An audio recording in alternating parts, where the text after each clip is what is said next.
Hello everyone, and welcome back to another Marvel Champions video. A few days ago, Fantasy Flight announced Ironheart for Marvel Champions.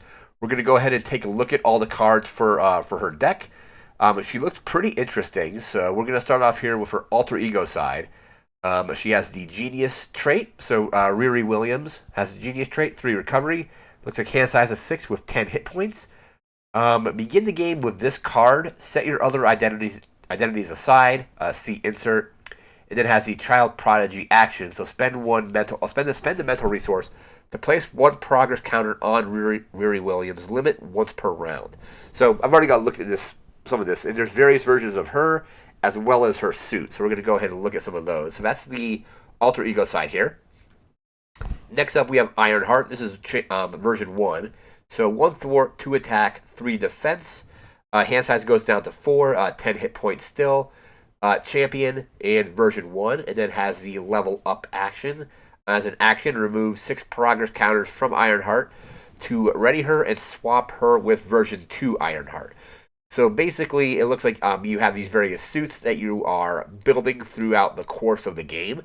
This would have been a really interesting concept with Iron Man as well. Maybe they'll go back and do a version of Iron Man with this mechanic, because it seems like it's a pretty interesting mechanic. So 1 thwart, 2 attack, 3 defense, and then it can level up. Let's go ahead and look at the next card here. This is Ironheart. This is version 2. So 2 thwart, 2 attack, 3 defense. Aerial champion in version 2. Let's see, hand size looks like it goes up to 5 with 10 hit points. Level up. Action, remove 6 progress counters from Ironheart to ready her.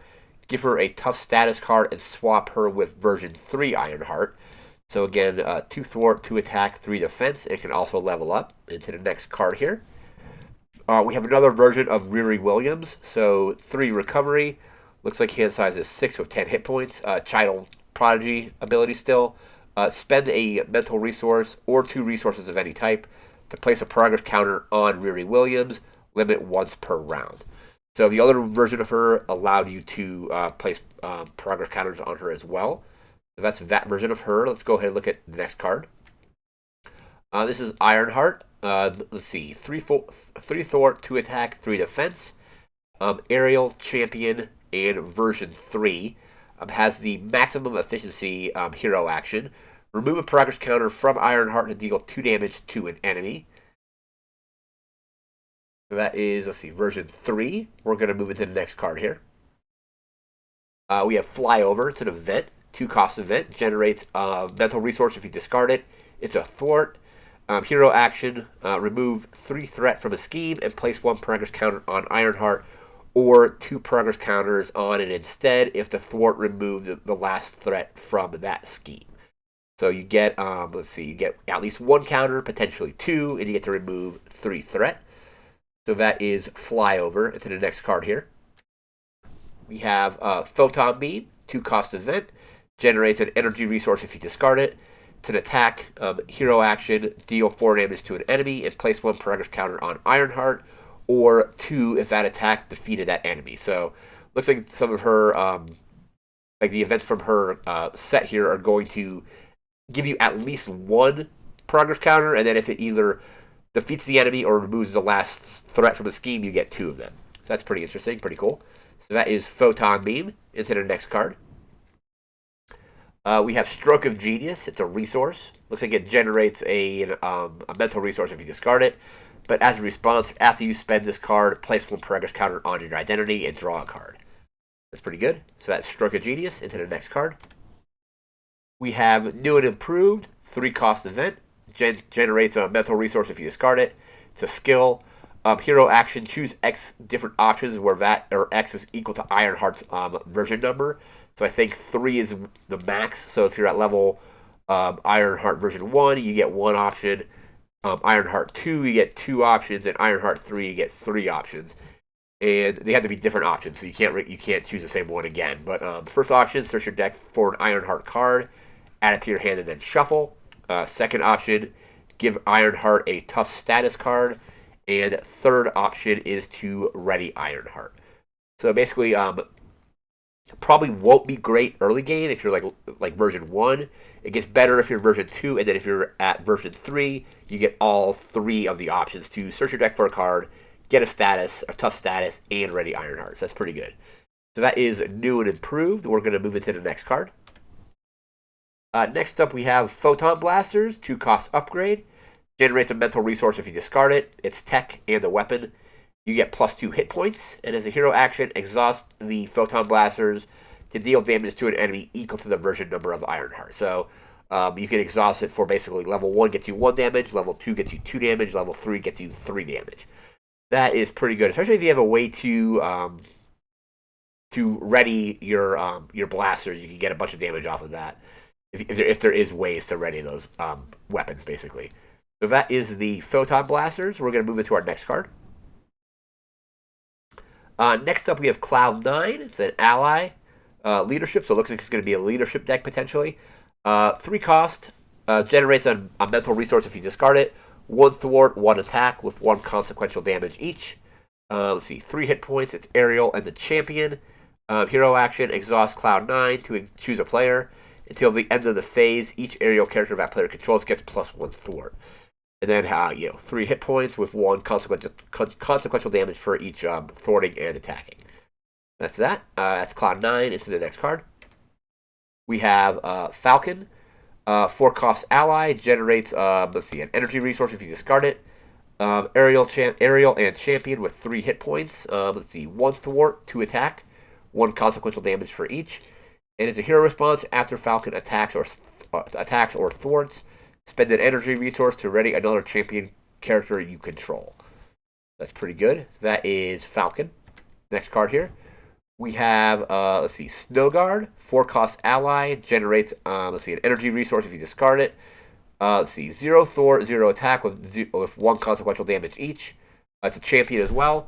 Comes in with, 3 hit points. In response, after Snowguard enters play, place up to 3 shift counters here. While the shift counters here are equal to X, she gets these options. So if it's 1 counter, you get +3 attack, and the attacks gain overkill. If there's 2 counters, you get +3 thwart, and she gains aerial. And then, at 3 counters, you get +5 hit points to her, so she has 8 hit points and retaliate 1. So I guess it just depends on what you're doing, because you're allowed to place up to 3 counters. So if you want more attack, you place 1. If you want better thwart, you place 2. And if you just want to be able to absorb more damage, it looks like you do 3, because it looks like there is no thwart and 0 attack even with that one. So like the first 2, counter 1, counter 2, get you either attack or thwart. And the third just gets you more hit points, so makes it so she can, defend against attacks, take more damage. And I suppose you can also improve her thwart and attack by other means as well. So that's pretty interesting. So pretty, I like that it's a gray card, so you can go into any deck. So it looks like she'll be pretty versatile, so that's pretty good. So that's Snowguard. Next card. We have Patriot. 3-cost ally. Generates a physical resource if you discard it. Champion. 2 thwart for 2 consequential damage and 1 attack for 1 consequential damage. 4 hit points. As a hero response, after Patriot enters play, choose a champion character. The character, that character gets +1 to each of its basic powers until the end of the round. So, champion character comes in, and you can basically give it +1 to its powers, which is pretty good. That is, Patriot. Into our next card. We have Go All Out. It's 2-cost event. It's an attack, generates a mental resource if you discard it, and the requirement is energy resource, so I'll paying for this card, spend the listed resources. I don't know if that means if you had to spend 2 energy resources, or if it just has to be 1. I'm not really sure how requirement works yet. But let's see. Hero action, attack, exhaust your hero, deal damage to an enemy equal to the total of your hero's thwart, attack, and defense values. So let's see. You have 2 attack, 2 thwart, 3 defense. You're doing 7 damage with that for 2 resources. That's pretty good. So it does have the requirement of energy resources, though. So that's kind of a caveat, but I think that's a pretty good. You're getting, depending on who you're playing as and what your basic powers are at, you get a lot of damage with this. I imagine if you have, like, let's say, like a leadership Quicksilver deck, you can basically, like, pump his attack up with various effects, and then just use this and have it do a bunch of damage.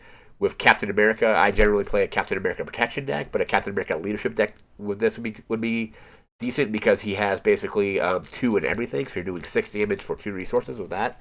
So that's pretty good. So that's Go All Out. We're going to move into our next card. And let's see, we have Go for Champions. It's a 3-cost event. Generates a wild resource if you discard it. Max 1 per deck. Play only if your identity has the champion trait. It is a hero action. Each champion character in play cannot take damage until the end of the round. So basically, it looks like you throw this out, and you have a bunch of champions characters that are that have maybe potential will be taking consequential damage. It looks like they basically don't take consequential damage if you're using it with allies. And then other effects that might damage your characters, you can't take that damage until the end of the round, which is pretty interesting. So that's Go for Champions. Next card up, we have Zax. I'm not sure if I'm pronouncing that correctly. But let's see. This is, I think, probably Ironheart's nemesis, maybe? Doesn't really say, but let's see. 2 scheme, 2 attack with an asterisk on the attack. 4 hit points. It's a criminal. And let's see. So as for the asterisk on attack, it gets plus X attack and plus X hit points, where X is equal to the total number of energy resources on cards the engaged player controls. So basically, it looks like it's going to whoever he is engaged with, you'll add up all the energy resources on, like upgrades, supports, and so on. And because equal to the total number of energies the player controls. I don't think that counts their hand, but it looks like it'll basically, if you have a bunch of energy resources out, it'll just pump his attack and give him more hit points. And then it has a boost icon. So boost if you have at least 2 energy resources in your hand, put him in play engaged with you. So it looks like that one checks your hand to see how many cards you have energy resources on them. If you have at least 2 cards in your hand, or just 2 of those resources in your hand, he comes in play and becomes engaged with you. So that is Zax, or Zax. I'm not sure how I'm pronouncing that, but that is him. To our next card, we have Air Static. It's an environment. Comes in with 2 boost icons as well. It's a condition and a force interrupt. When the villain phase begins, deal 2 indirect damage to each player with an energy resource in their hand and or on a card in play. So if anybody has energy resources, it's going to be doing 2 indirect damage to that player, or to that to each player there. Indirect, so you can kind of spread it out. Hero action, choose to either discard a card you control with a printed energy resource, or take 2 indirect damage and then discard the card. So it looks like it comes out, as it comes out, it's going to be doing indirect damage if you have energy resources in your hand or in play. And then it's a hero action. You can either choose to discard a card with an energy resource or take 2 indirect damage and then discard Air Static. So that's that card. Into our next one, we have a Feedback Loop. It's a side scheme.